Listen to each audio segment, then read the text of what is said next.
High court ఆదేశాలను ధిక్కరిస్తూ సృష్టి క్షేత్రంలో పనుల నిర్మాణం చేపడుతున్న వారిని పక్కన పెట్టి పనులు జరుగుతున్న వాటిపై ఫిర్యాదు చేసిన వైఎస్ఆర్సీపీ నేతల మీదే తిరిగి పోలీసులు తప్పుడు కేసు పెట్టారు. ఇంక ఇదే అంశం మీద మనతో మాట్లాడడానికి నర్సీపట్నం వైఎస్ఆర్సీపీ నియోజకవర్గ సమన్వయకర్త పెట్ల ఉమాశంకర్ గణేష్ ఉన్నారు. సార్, మీరు అక్కడ కోర్టు తీర్పుకు వ్యతిరేకంగా పనులు జరుగుతున్నాయని చెప్పి పరిశీలించడానికి వెళ్ళి మీ మీద దాడి చేసి తిరిగి మళ్ళీ మీ మీద తప్పుడు కేసు పెట్టారు. దాన్ని ఏ విధంగా చూడవచ్చు అంటారు? అంటే సార్, ఎంత దారుణం అంటే ఈరోజు అయ్యన్న పాత్రుడి అధికారం ఉంది కదా, ఈ కలెక్టర్ గారు ఏం చెప్తే తింటారు, ఎస్పీ గారు ఏం చెప్తే తింటారనే ఉద్దేశంతో స్పీకర్ హోదాలో దుర్వినియోగం ఇవన్నీ కూడా ఏంటంటే హైకోర్టు వారి అనుమతితో అక్కడ ఎట్టి పరిస్థితులు కూడా చెయ్యకూడదని చెప్పి హైకోర్టు వారు డెసిషన్ తీసుకున్న తర్వాత హైకోర్టు డెసిషన్కి వ్యతిరేకంగా అక్కడ పనులు జరుగుతుంటే మేము వెళ్ళి వెరిఫై చేస్తే మా మీద కేసులు పెడతాడు.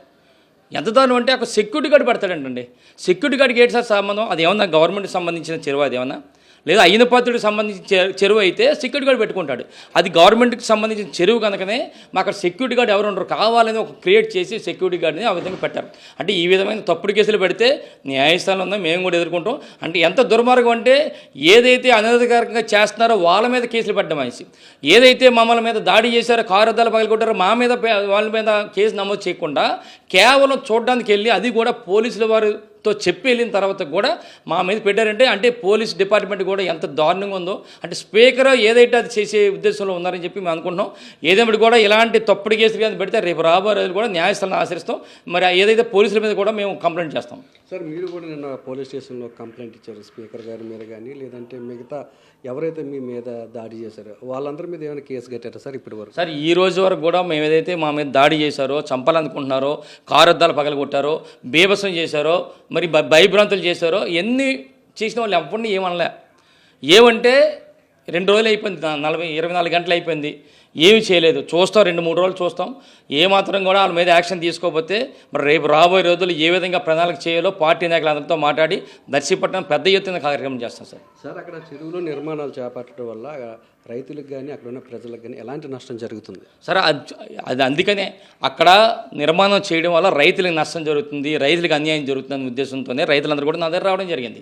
నేను గౌరవ ఎవరైతే కలెక్టర్ గారు ఉన్నారో కాబట్టి కలెక్టర్ గారికి చెప్పాను, పట్టించుకోలేదు. ఆ రోజన్నా సరే ముందు చేయాల్సింది ఏంటి, అయ్యన్న పాత్రుడు చేయాల్సింది ఏంటంటే అక్కడ ఏదైనా పెద్ద ప్రాజెక్ట్ పెడతానని చెప్పి బిల్డప్ ఇస్తున్న అయ్యన్న పాత్రుడు ఏం చేయాలంటే ముందుగా రైతులతో మాట్లాడాలి, రైతుల తాలూకా సమస్యలు ఏమున్నాయో తెలుసుకోవాలి, రైతులకు నష్టం జరుగుతుందో లేదో ఎక్స్ప్లెయిన్ చేయాలి. దాంతోపాటు ఆల్ పార్టీస్ మీటింగ్ పెట్టాలి, అందరి తాలూకా సలహాలు సూచనలు తీసుకుని వాళ్ళకి చెప్పాలి. అలాగే మేధావులు చాలామంది ఉన్నారు మన నియోజకవర్గంలో, డాక్టర్లు ఉన్నారు, లాయర్లు ఉన్నారు, చాలా పెద్ద ఉన్నారు, ఇంజనీర్లు అందరూ, వాళ్ళందరితో పెట్టాలి. అంటే ఇదంతా పెద్ద ప్రాసెస్. కేవలం ఏంటంటే నాకు అధికారం ఉంది, నేను స్పీకర్ని, ఎవడేం చేయలేడు, కలెక్టర్ గారు ఏం చేయలేరు, స్పీకర్ గారు ఎస్పీ గారు ఏం చేయలేరు, దారులు వెళ్తున్నాడు. రేపు రాబోయే రోజుల్లో ఇవన్నీ ఈయనకి అధికారం ఉన్నప్పుడు కూడా హైకోర్టు వారు మాత్రం ఆచరణ చేస్తాం. హైకోర్టు వారిని వెళ్ళిన తర్వాత మాత్రం వెంటనే చర్యలు కూడా తీసుకోవడం జరుగుతుంది. గతంలో చాలాసార్లు ఆయన మంత్రిగా చేశారు, ఎమ్మెల్యేగా చేశారు, ఎప్పుడూ లేని సృష్టి క్షేత్రాన్ని ఇప్పుడు ఎందుకు గడుతుంటారు అనుకుంటారు? సరే, ఇప్పుడు చెప్పినట్టు ఏంటంటే కేవలం ఆయన రిటైర్మెంట్ అయిపోతున్నాడు, వాళ్ళ అబ్బాయిని ప్రమోట్ చేయాలి, వాళ్ళ పెద్ద కొడుకుని ప్రమోట్ చేయాలంటే ఏదో ఒక చిన్న క్రియేట్ చేయాలి. ఒక సృష్టి క్షేత్రం అని చెప్పి ఒక క్రియేషన్, అది ఎవరిది క్రియేషన్ సొంతంగా ఆయన 10 ఎకరాల్లో పెట్టుకుంటే పర్లేదు. సొంత 10 ఎకరాల్లోని 108 కాదు 180 అడుగులు కట్టుకోమని విగ్రహాలు మాకు పర్లేదు. కానీ ప్రభుత్వానికి సంబంధించిన రైతులకు సంబంధించిన చెరువులో రైతులకు అన్యాయం జరుగుతూ రైతులకి నష్టం చేస్తున్న చెరువులో మరి ఆ విగ్రహాలు పెడుతున్నాడు ఆయన. నేనేమంటున్నానంటే ఈ రైతులు కావాలని ఏంటంటే కేవలం ఇదంతా కట్టిదంతా కూడా చెరువు ఎవరిది, ప్రభుత్వానికి. దీనికి కోట్ల రూపాయలు అవుతుంది ఈ విగ్రహాలకి. అదంతా ఇచ్చేది ఎవరు? జిఎంఆర్ సంస్థ వాళ్ళు. జిఎంఆర్ సంస్థలేమో స్పాన్సర్ చేస్తారు, ఇదేమో గవర్నమెంట్ స్థలం, వీళ్ళేమో తండ్రి కొడుకులు ఇద్దరు కూడా బిల్డప్ ఇస్తారు. కేవలం సృష్టి క్షేత్రం బిల్డప్ కోసం, వీళ్ళ అబ్బాయిని ప్రమోట్ చేయడం కోసం ఇది చేస్తున్నారు. మేము నిజంగా 108 అడుగులు పెట్టేలాగుంటే పక్కనే ఉన్న మరి ఏదైతే మాకు బలిఘట్టం పుణ్యక్షేత్రం ఉందో అక్కడ పెట్టాలి. దానికి మేము కూడా సహకారం చేస్తాం. మా వంతు ఎంత కావాలంటే అంత సహకారం చేయడానికి మేము అందరం కూడా సిద్ధంగా ఉన్నాం. అంతేగాని ఇక్కడ రైతులకు అన్యాయం చేయదని చెప్పి తెలియపరుస్తుంది సార్. ఆయన అభివృద్ధికి సహకరించాలి, స్థానికంగా ఉన్న నేతలంతా కూడా విజ్ఞప్తి చేస్తున్నారు. అంటే నిజంగా అభివృద్ధి కోసమే చేస్తున్నారు సార్. సార్, కేవలం ఇది అభివృద్ధి కాదు సార్. అభివృద్ధి చేసేలాగా ఉంటే, నిజంగా సృష్టి క్షేత్రం పెట్టేలాగా ఉంటే, ఈ 40 సంవత్సరాల నుంచి ఎన్నో పదవులు చేశాడు, చాలా మినిస్టర్లు చేశాడు. ఈ 40 సంవత్సరాల ఇండస్ట్రీ అంటాడు మాట్లాడితే, మరి ఈ 40 సంవత్సరాలు పెట్టలేని సృష్టి క్షేత్రం ఇప్పుడు ఎందుకు వచ్చింది, కొత్తగా ఎందుకు వచ్చింది నాకు అర్థం కాలేదు. కొత్తగా ఎందుకు వచ్చిందంటే ఈయన రిటైర్ అయిపోతున్నాడు, కొడుకుని ప్రమోట్ చేయాలి. మరి ఈ 40 సంవత్సరాలు పెట్టాడు అనుకోండి, ఏమీ లేకపోయింది. ఇప్పుడు కేవలం ఈ రిటైర్మెంట్తో వీళ్ళ కొడుకుని ప్రమోట్ చేసి పైకి లేపాలి కనుక ఈ సృష్టి క్షేత్రం అని చెప్పి ఓ డ్రామా ఇదంతా కూడా.